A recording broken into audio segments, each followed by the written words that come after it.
Hello and welcome back to Bookish. It's summertime. No work for me for 2 months and a week or something like that. So I'm celebrating by probably overdoing the number of BookTube videos I'm going to make. And I'm going to start off with a tag. I was tagged by Marc Nash to do this tag called the Book Snob tag. The tag was originally created by Tia from Tia and All the Books, a channel I just found and subscribed to recently. He tagged me and I thought, well, this is great. This tag looks like fun, but I'm kind of afraid our answers are going to be really similar. Not sure how long this is going to take. This may be my shortest tag video ever, unless I keep wasting time like I'm doing now. So here we go. Prompt number 1 is adaptation. Do you always read the book before you see the movie? And the answer is no, I don't always read the book before I see the movie, and the reason for that is Harry Potter. I didn't read the first 3 Harry Potter books, but I did see those movies. My wife, elementary school teacher, principal, and she really loved the books.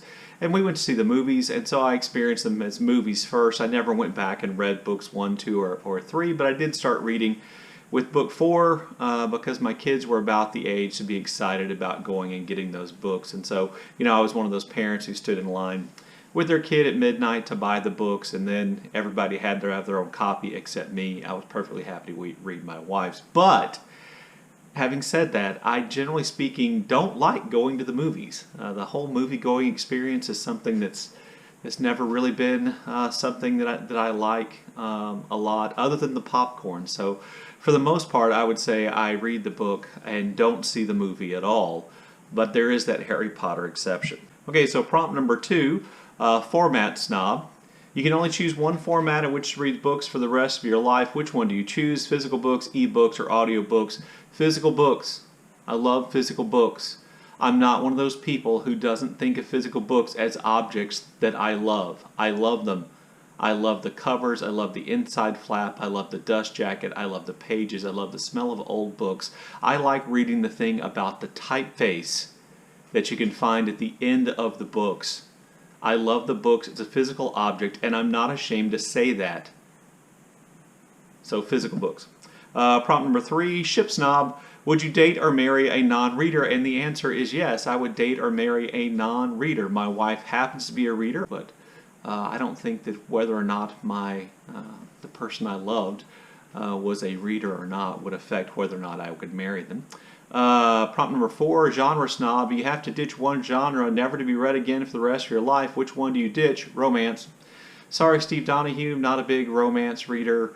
I think that a lot of genre fiction can be wonderfully, comfortingly, entertainingly formulaic. Mine for that is kind of like detective story mysteries. I like things like that, and I don't think mine are better than romance, just I don't enjoy romance novels very much.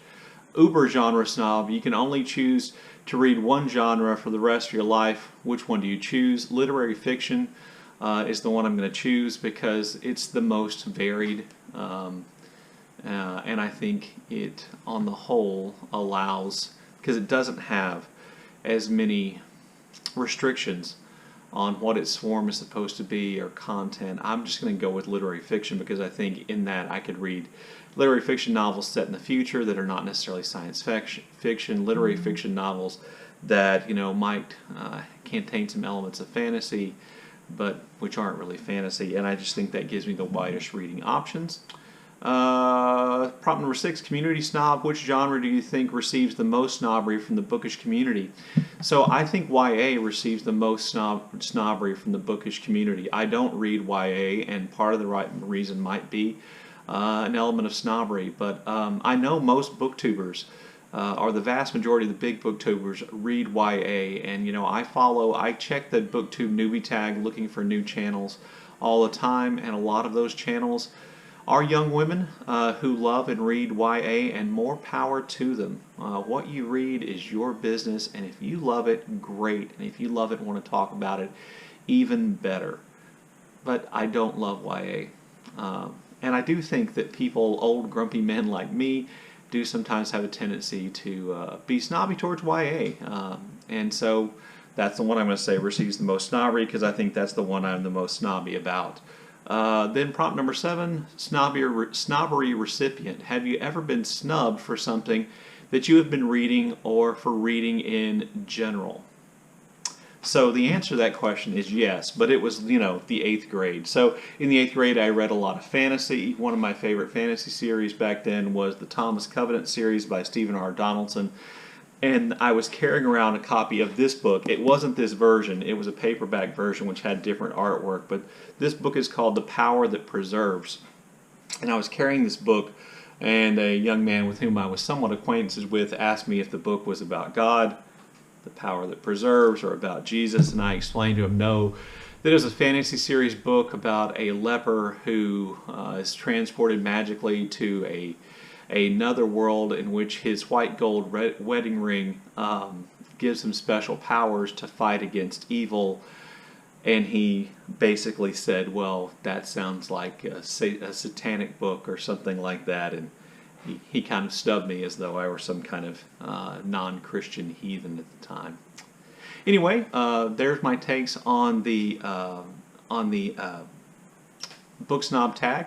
Thanks to Mark for tagging me. Like I said, I will leave links to his version of the video and to the original from Tia in the list below.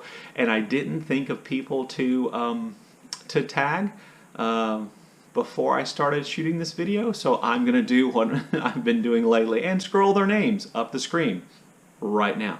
So if you saw your name go by, you're tagged. Anyway, I look forward to seeing your comments in the comment section below, and as always, thank you for watching.